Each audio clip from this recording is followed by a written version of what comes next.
Ce vendredi 17 février, un proche de Serge Gainsbourg, en la personne de Robert Charlebois, revient sur ses folles soirées avec le chanteur et sa rupture avec Jane Birkin. Jane Birkin est revenue sur le devant de la scène musicale en dévoilant en fin d'année dernière notamment un coffret compilant tous ses plus grands titres baptisé l'intégrale Jane Birkin, 1969-2022. La chanteuse se replonge à cette occasion sur son passé, comme notamment la mort de Serge Gainsbourg, son mentor. Si est tellement gai parce qu'il y a des périodes roses tellement charmantes, mais à la fin de la journée, ayant vu les photos sans cesse, beaucoup de souvenirs, on reste dans un curieux deuil d'une époque où tout était si frais et que les gens étaient vivants, avait-elle confié il y a quelques mois. Jane Birkin inconsolable, 30 ans après la mort de Gainsbourg. Au sujet de la mort de Serge Gainsbourg, survenue le 2 mars 1992, elle ne s'en est vraiment jamais remise.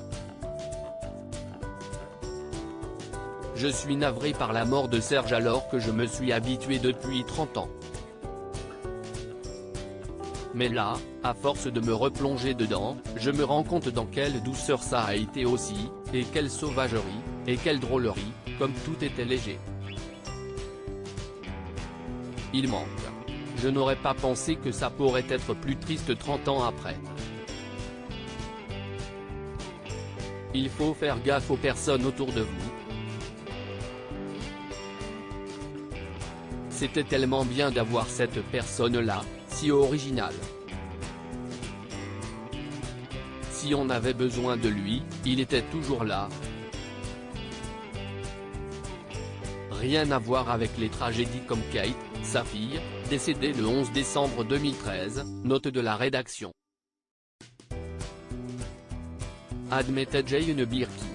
CST dans le supplément week-end du Parisien qu'un ami de Serge Gainsbourg se confie ce 17 février au sujet de la relation entre la maman de Charlotte et l'interprète du Poinçonneur des Lilas. Serge Gainsbourg avait confié son chagrin à son ami Robert Charlebois. En effet, CST Robert Charlebois qui est revenu sur les liens uniques qu'il avait su créer avec certains artistes comme Janis Joplin, Sergio Leone, et Serge Gainsbourg. Beaucoup de génies que j'ai connus avaient l'alcool en commun, raconte celui qui ne compte plus les nuits de folie avec Gainsbourg, au bout desquelles il finissait sur les Champs-Élysées à faire la circulation automobile. Serge adorait son humour caustique, et lorsque Jane Birkin quitte Gainsbourg pour Jacques Doyon, il lui confie son chagrin. Tu te rends compte, il se voit au Hilton. Tu as raison, ils auraient pu choisir le Ritz, si est plus chic, rétorquait son ami. À lire aussi Jane Birkin, la dernière vision qu'elle garde de Serge Gainsbourg le jour de sa mort.